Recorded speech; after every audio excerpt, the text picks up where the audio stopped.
took a look at the price of oil as of right now. It is down today, $76 a barrel, down nearly $4. We had comments from Treasury Secretary Abbott. He suggested that a deal with Iran could come through very quickly. Oil goes down to 76. However, the price of a gallon of gas remains well above $4, $4.08 as an average right now. That's, you know, it hasn't really come down very much over the past month. It just hasn't. Former Energy Secretary Rick Perry joins me now. Mr. Secretary, why haven't gas prices come down faster? Stuart, just for the record, I'm still a capitalist. So let those private businesses out there operate as they should with supply and demand, and that's really what we're talking about here.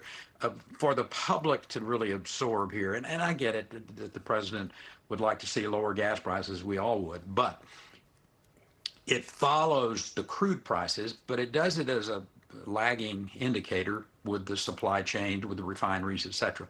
And with what's been going on in the Middle East, up and down, back and forth with the deal, with the war, a great deal of uncertainty there. So get this war over with. I think that's the real message here, is and use whatever force we need to use with our allies in the Middle East to get this over with, get the IRGC gone, those terrorists removed, Iran back to some semblance of peace. And at that particular point in time, I think I heard last night literally down to $65 a barrel for crude, maybe even lower than that.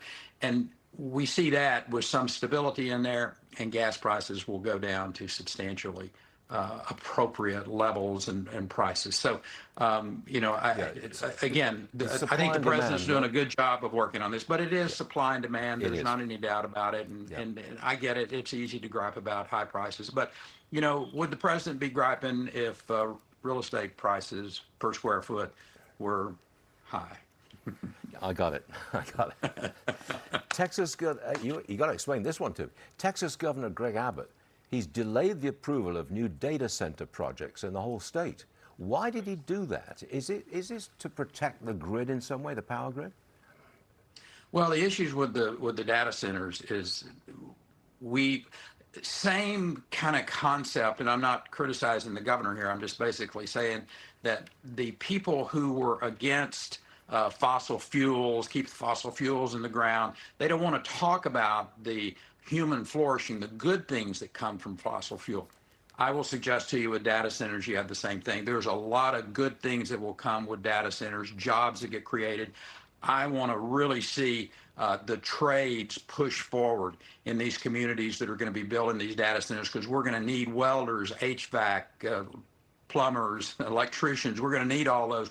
And young people in those communities where those data centers are going to be built, they're going to be the big beneficiary, as well as the community from the taxes and the royalties that get paid. So I just think there's a little bit of education, not a little bit, I think a good bit of education needs to go on in the data center so that people understand why these can be so important to the local communities, particularly when you're talking about your children's potential job. They don't have to go to college, have to go through all that woke stuff. They can literally go to work right out of high school with a certificate to be a welder, say, building some of these big construction projects, making $125,000, $150,000 a year. That is the story that really needs to get out there on data centers. We need them, and I will suggest to you that education will occur. Okay, good. One more for you, sir. Polls show that Democrat James Tallarico has a narrow lead in the Texas Senate race.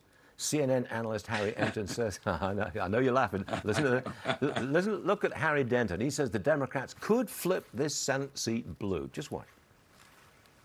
This polling looks so much different than it did 8 years ago. You take a look here, James Tallarico, the latest poll against Ken Paxton, he's actually up by 3 points. Look at where the race was between Beto O'Rourke and Ted Cruz at this point in the 2018 cycle. Ted Cruz was ahead by 6. This is very different. The Democrat here is doing 9 points better. And what is supercharging that? Look at this. Independents moved from tie to plus 39 points for James Tallarico. Independents, the name of the game, shifting significantly to the left camp and supercharging James Tallarico. It could be real. All right, Mr. Secretary, you were laughing. So is it possible that Tallarico could win a Senate seat in Texas? Stuart, since 2002. Political consultants have been saying, this election cycle, Texas is going to go back blue. I swear to God, with Tony Sanchez, and then in 2006, in 2010, they had Bill White. It's going to, Bill White's got a real chance of winning this thing. And you go through every political cycle that we've had here, every 4 years, and the Democrats have said, Texas this year, we got the right candidate. Listen, Tallarico is such a flawed candidate.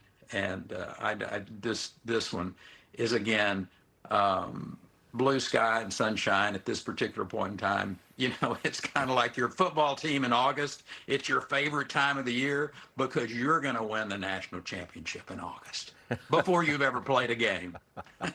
Good analogy. Good stuff. Sir, it's always a pleasure. Thanks so much for joining us. Stuart, God bless you, brother. Take care. Thanks, sir.